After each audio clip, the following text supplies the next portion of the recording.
Okay, so are you ready to go deep? Yeah, let's do it. All right, because today we're talking about the Law of One and a Wanderer's Handbook. Two of my favorites. I know, right? And we're going to be like exploring all these cosmic concepts. Yeah. But, we want to make it like, Relatable. yeah, relatable, applicable to like your everyday life. Exactly. Whether you're like, totally new to this stuff or like a super seasoned, like spiritual explorer. Right. So let's just jump right in. Okay. Okay, so imagine you're here on Earth, right? Okay. And you just feel kind of out of place. A little different. Yeah, you're like, I don't really belong here. Right. You might be drawn to like spiritual seeking. You feel different. Yeah. Or you have like these weird, unusual experiences. Yeah, I've met people like that. It's that whole... I'm not from around here. Yeah, vibe. Yeah. What if I told you there's this concept called wanderers? Ooh.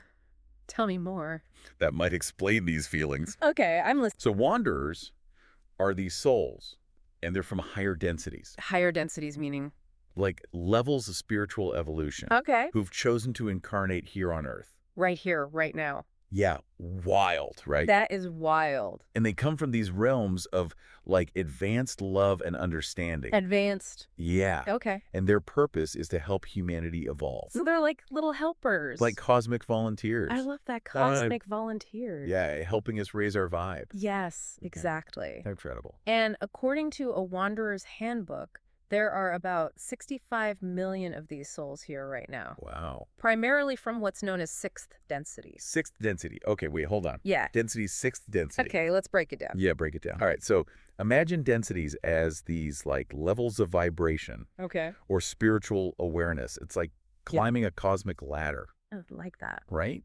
And with each step, like the frequency of love and light intensifies. Oh, wow. But Earth is currently in third density. Third density. Third density, which is a stage where we're learning about choices. Okay. Particularly the choice between service to self and service to others. So we're in like a cosmic school. We are. Figuring out which path to take. Yeah. That makes a lot of sense. Yeah. But what does that actually mean for us, like on a practical level? On a practical level. Yeah. Every choice you make, every action you take reinforces one of these paths. Oh, wow. It's like casting a vote in a cosmic election. I like that. Right? Are you voting for separation or are you voting for unity? Okay. And here's the thing. Earth is on the verge of transitioning to fourth density. What? Yeah. Fourth density. A realm characterized by love, understanding, Okay. and a deeper connection to the unity of all things. That sounds amazing. Doesn't it? Why is there like so much conflict and division if we're like on the cusp of this? Yeah. Why does the world seem so... Messed up. Yeah. Yeah. So that's where the challenges come in. Okay. The transition isn't a smooth ride. It's bumpy. It's a little bumpy. You see, there are forces, Okay. both within ourselves and in the wider universe, that resist this shift towards unity. They like it. They're comfortable. They're comfortable with the way things are. They like the chaos. Yeah. And it's during these times of turbulence that the Wanderer's presence becomes even more vital. Oh. They're like cosmic first responders. Love that. Yeah. Okay, so they're here to help us navigate this tricky transition. That's the idea. I'm starting to understand why, like, the concept of wanderers is so appealing. It is appealing.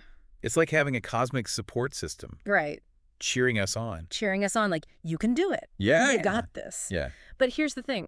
Wanderers often come in with a sort of cosmic amnesia. What? Yeah. Cosmic amnesia. It's like they forget their true nature and origin. Oh, so they don't know. They don't remember. They're wanderers. They're just living their life. That makes it even more challenging. So imagine being dropped into a new country with no memory of who you are. Right. Or why you're there. It would be scary. Yeah. It would be disorienting. Very disorienting. So that's why it's so important for wanderers. Okay. And anyone seeking to awaken, Yeah. to pierce through this veil of forgetting and remember their true purpose. Right. Like, who am I and why am I here? Exactly. So how do we actually do that? How do we remember? Yeah. Are there any tools or practices that can help us? Yes, there are. Like, remember who we are and why we're here. Absolutely. So one of the most powerful tools is meditation. Meditation. Yeah, it's like a cosmic GPS. I love that. It helps you tune into your inner guidance system Okay. and connect with your higher self, the part of you that remembers your true origins. So it's about like quieting the mind chatter Yes. and tuning into that deeper wisdom. The deeper wisdom Yeah. within. Yeah.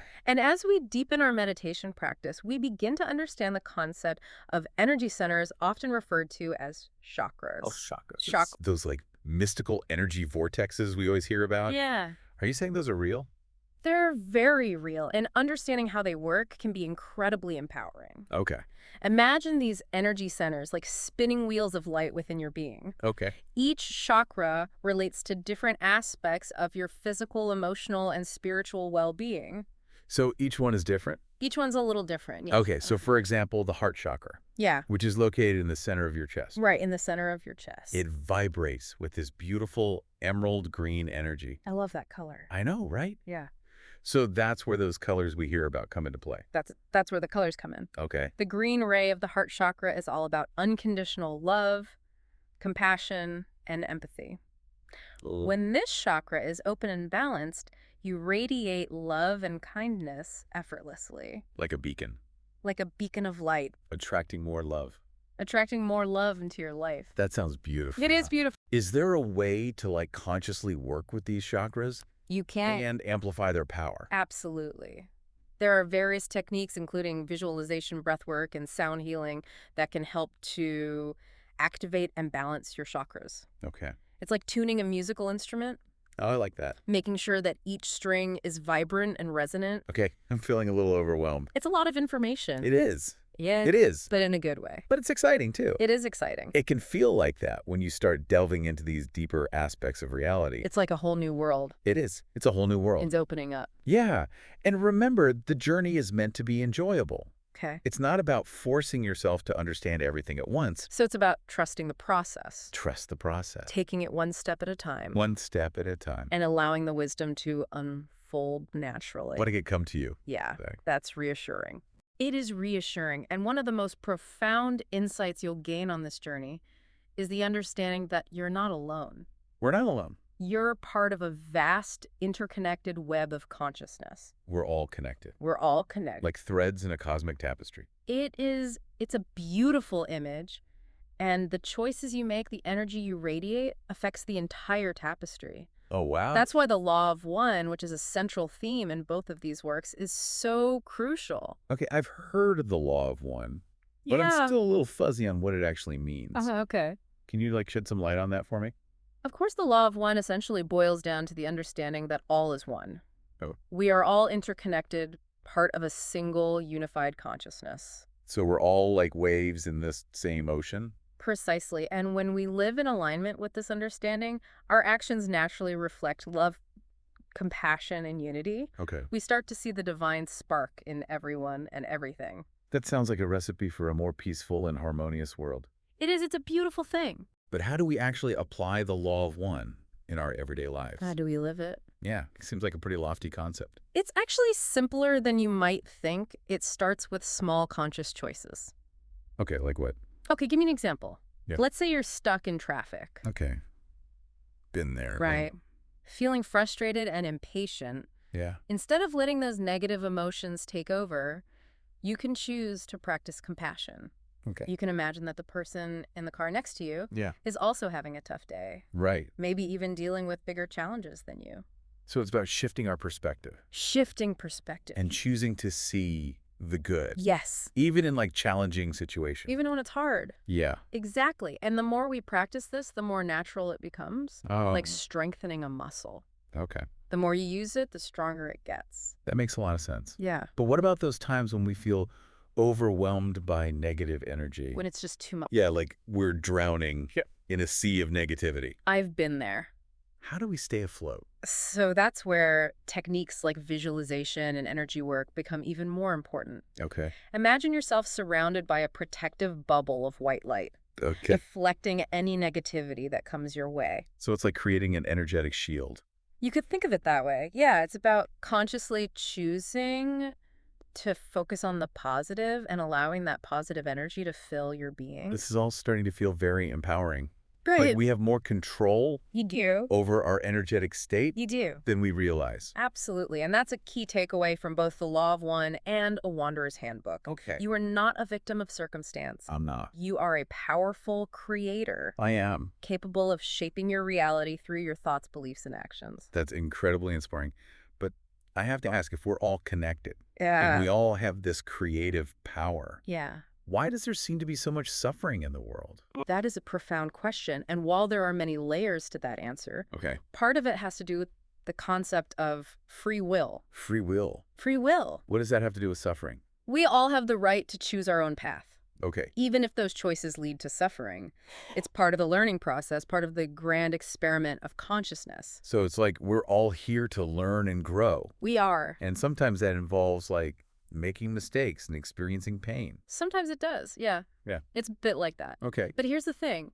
Even when we make choices that lead to suffering, we're never truly alone. Oh. We always have the support of the universe, Okay. of the divine, Okay. of our own higher selves. Even in the midst of darkness, Even in the midst of darkness. there's always a light guiding us back to wholeness. Always. Always. And sometimes the greatest growth and transformation occur in those darkest moments. Oh, wow. It's often through pain that we discover our greatest strength and resilience. That's a powerful perspective. It is. So it's not about avoiding pain or pretending it doesn't exist, Yeah. but about learning from it Learning from it. and using it as fuel for our growth. Exactly. And that's where the wanderer's role becomes even more vital. Right. They're here to remind us that we're not alone in this journey. We're not alone. We've got each other. Yeah, they're here to help us navigate the darkness and find our way back to the light. Back to the light. This is all starting to feel so hopeful. It is hopeful. Like even amidst all the chaos and uncertainty in the world, there's this powerful force for good at work. Absolutely. And you are a part of that force. I am. Remember, you chose to be here at this pivotal moment in Earth's history. Oh, wow. You chose to be a part of this grand shift towards unity and love. Okay. And that makes you a powerful agent of change. Wow, that's a lot to take in. It is a lot. But I have to admit, it's incredibly exciting to think about the role we each play in this cosmic evolution. It is exciting. It's like we're all part of this grand cosmic play. Yeah. And we each have our unique role to play. It is exciting, and it's only the beginning of our exploration. Oh, yeah. We've just scratched the surface Yep. of these profound concepts. Just the tip of the iceberg. I can't wait to dive deeper. I know, me too. But for now, let's take a pause Okay. and reflect on what we've learned so far. Okay, so we've talked about densities, Densities. wanderers, the law of one, Love one. and the importance of remembering who we truly are. Remembering who we are. It's amazing how these seemingly abstract concepts Yeah. can have such a tangible impact on our lives. That's the beauty of it. These teachings aren't meant to be confined to books or intellectual discussions. Right. They're meant to be lived Lived. and embodied. Embodied. Yeah. And that's precisely what we'll continue to explore as we journey further into the world of the law of one and a wanderer's handbook. I can't wait. I know, me neither. Welcome back to our deep dive into the Law of One and a Wanderer's Handbook. It's good to be back. In the last segment, we talked about the concept of densities as these levels of spiritual evolution. Right, like climbing that cosmic ladder. Exactly. Remember, you as a soul currently inhabiting Earth are experiencing third density, a crucial stage where the central lesson is about making a choice. Right, the choice between service to self and service to others. Exactly. It's like we're standing at a cosmic crossroads deciding which path to take. It's a bit daunting, honestly. It can be, especially when you consider the profound implications of that choice. You see, each decision you make, every action you take, reinforces one of these polarities. So it's like we're constantly adding weight to one side of a cosmic scale. You got it. So if I'm understanding this correctly, every time I choose to act out of kindness or compassion, I'm tipping the scales towards service to others. Yes. And every time I act out of selfishness or greed, I'm reinforcing service to self. Precisely. And these individual choices, when multiplied across humanity, have a significant impact on Earth's overall vibration. It's like a collective energy field, It is. and we're all contributing to it. We're all part of it. That's a powerful thought. So it's not just about our own personal growth, but about contributing to the evolution of the entire planet. Exactly. We're all in this together. But here's a question that's been bugging me. Okay. If we're all part of this interconnected web of consciousness, why isn't everyone automatically drawn to the path of service to others? That's where the beauty of free will comes into play. We're all given the freedom to choose our own path, even if those choices seem less than ideal from a higher perspective. So you're saying that even those who are seemingly causing harm are ultimately serving a purpose in the grand scheme of things. It might sound paradoxical, but yes, that's essentially the idea. Think of it like this contrast is necessary for growth, just like a plant needs both sunlight and darkness to thrive. So, too, does consciousness require both positive and negative polarity to evolve? Okay, I'm starting to grasp the bigger picture here, but it still feels a bit challenging to wrap my head around the idea of negativity serving a purpose. I understand it can be a tough concept to grasp. Can you elaborate on that a bit more? Of course, let's imagine a world where everyone only ever chose service to others, where there was no conflict, no struggle, no opposition. It might sound idyllic at first, but would there truly be any growth in such an environment?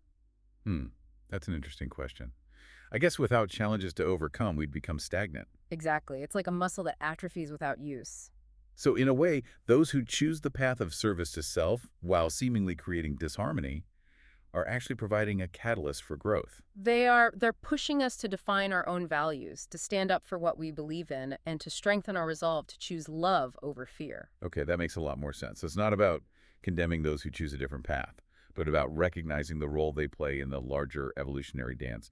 But what about those who are actively seeking to harm others? Are you saying they're not accountable for their actions? Not at all. Free will doesn't negate the consequences of our actions. It simply means that we're all given the freedom to choose, and those choices have repercussions. So there's a balance between recognizing the purpose of negativity and holding individuals accountable for their actions. Precisely. And it's a delicate balance to navigate, Yeah. but it's essential to remember that we're all on a journey and we're all at different stages of that journey. Speaking of journeys, let's circle back to the wanderers. Okay. We've talked about their origin and their purpose, but what does their mission actually look like in practice?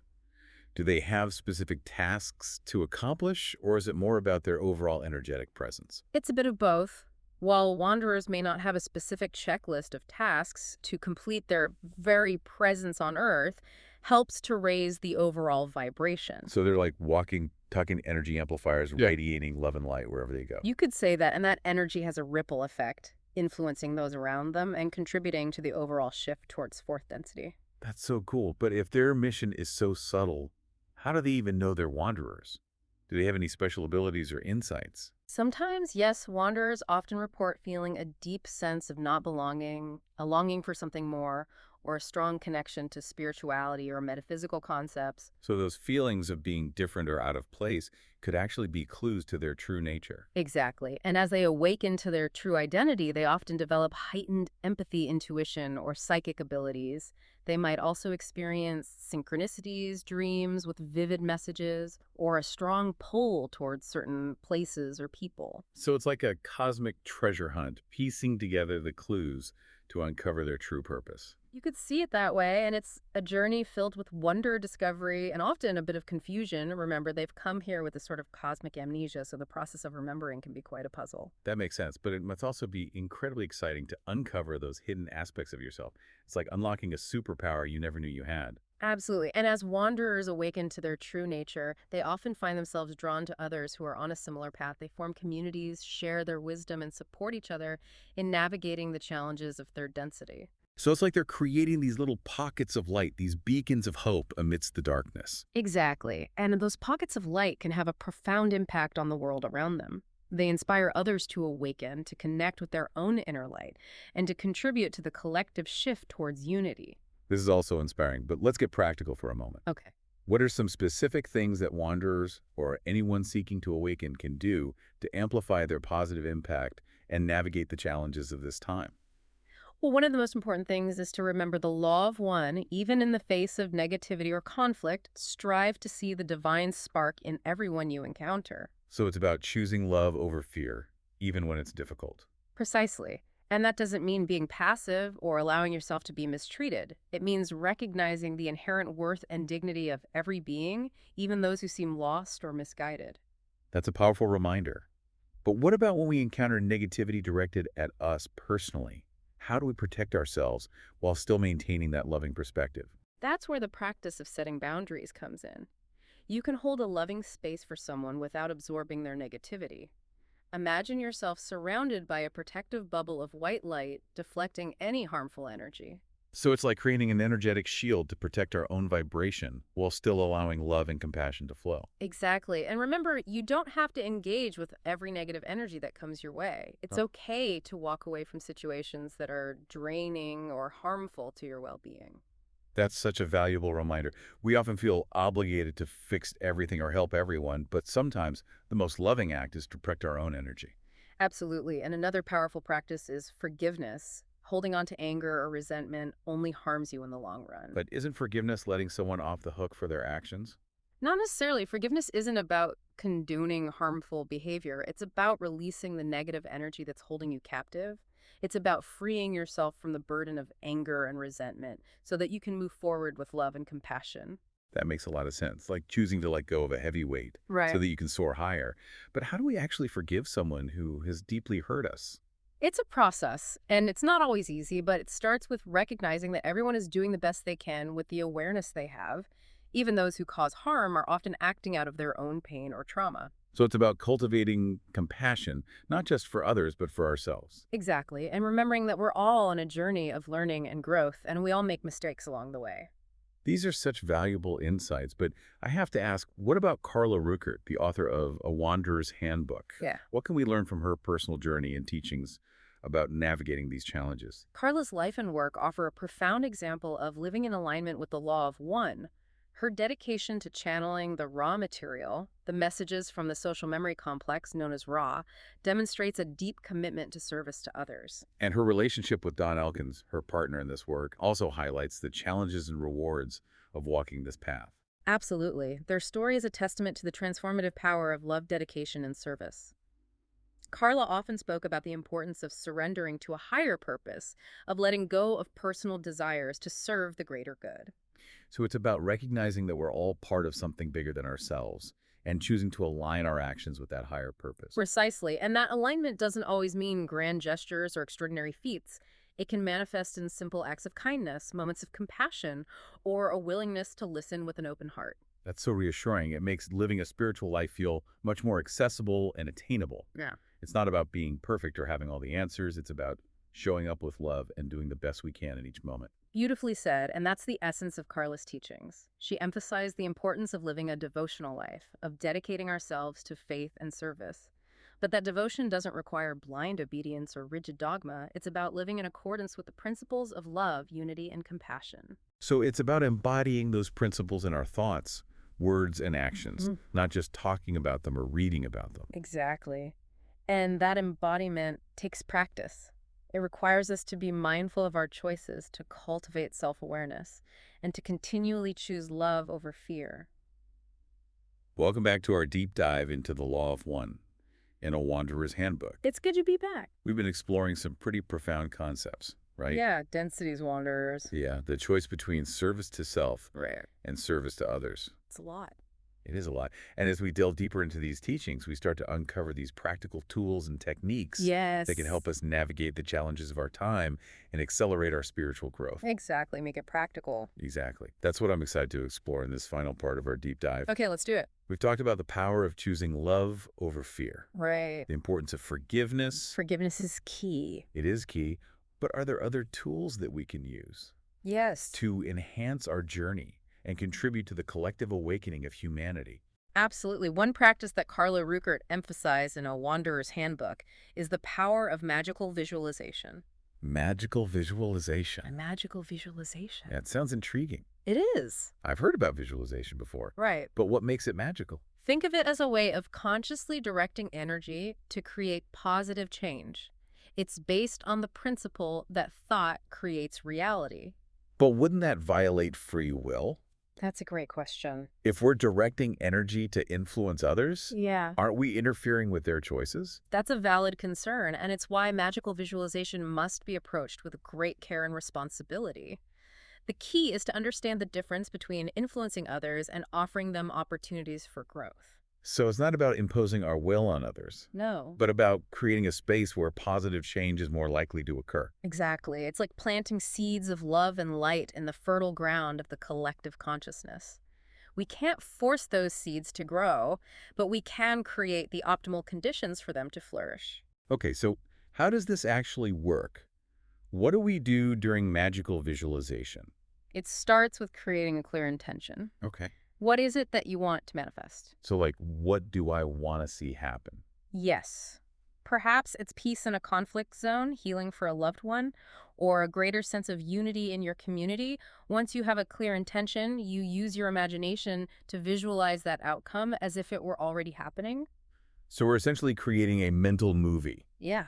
of the desired outcome. You could think of it that way, but it's more than just seeing it in your mind's eye. It's about feeling it in your heart, embodying the energy of that outcome, and allowing that energy to flow out into the world. This is starting to sound a bit like prayer. There are definitely similarities. Both prayer and magical visualization are about aligning our energy with a higher purpose and allowing that energy to flow through us. That's fascinating. It is a powerful practice. I imagine it takes a lot of focus and concentration It does. to direct energy in this way. And it's important to approach magical visualization with a sense of reverence and respect.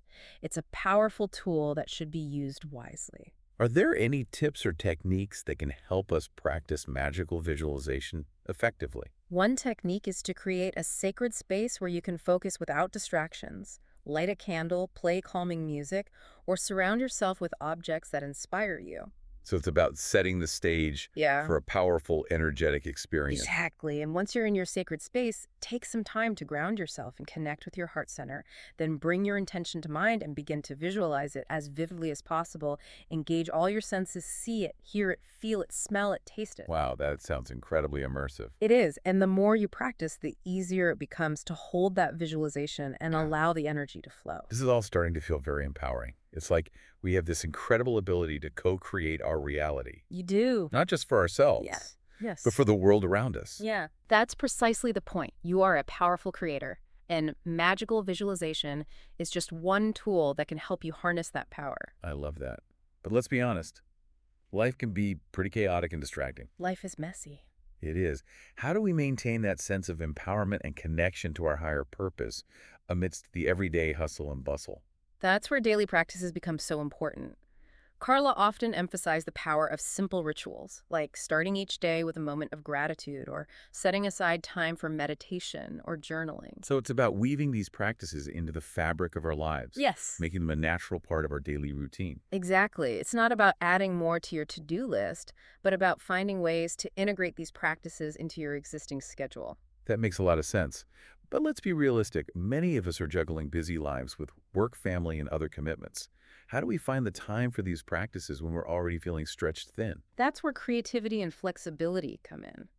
It doesn't have to be an hour-long meditation session every day. Even 5 minutes of focused breathing or a quick gratitude practice can make a difference. So it's about finding what works for us Yeah. and making it a consistent habit. Precisely. And remember, consistency is key. It's better to practice for a short time every day than to try to cram it all in once a week. These are such valuable tips. Yeah. I'm starting to feel a renewed sense of motivation to prioritize my spiritual practices. That's great to hear. And remember, you're not alone on this journey. There are countless others who are also seeking to awaken, to connect with their higher purpose, and to contribute to the collective good. It's so comforting to know that we're all in this together. It's like we're part of a global awakening movement, each playing our part in creating a more loving and harmonious world. That's a beautiful way to put it, and it's a movement that's gaining momentum every day. That's incredibly hopeful. But I have to ask, what about those who are still asleep, who haven't yet awakened to their true nature, or the interconnectedness of all things? How could we help them awaken without being pushy or judgmental? That's a great question. The key is to lead by example. Let your light shine brightly. Be kind, compassionate, and forgiving. Radiate love in all that you do. So it's about being a beacon of light, inspiring others through our actions rather than our words. Exactly. And remember, everyone is on their own unique journey. What works for one person may not work for another. There's no one-size-fits-all approach to awakening. That's a good reminder. We can offer support and guidance, but ultimately each person must choose their own path. Absolutely. And sometimes the best way to help someone awaken is simply to hold a loving space for them to accept them unconditionally and to allow them the freedom to explore at their own pace. This has been such an enlightening conversation. It has. We've covered so much ground, from the cosmic concepts of densities and the law of one to practical tools like magical visualization and the importance of daily spiritual practices. It's all connected. It is all connected. These teachings offer a roadmap for navigating the challenges of our time and creating a more loving and harmonious world. They do. I'm feeling a renewed sense of purpose and excitement for my own spiritual journey. Me too. And I hope our listeners are feeling it too. I hope so too. So to our listeners, keep exploring, keep questioning, keep seeking favingly. Embrace the confusion, trust the journey, and never stop radiating your unique light. Beautiful. And remember, you are a powerful being of love and light, capable of co-creating a world that reflects the harmony and unity of the Creator. Thank you for joining us on this deep dive. Until next time, may you be guided by the wisdom of your heart and the light of the one infinite Creator.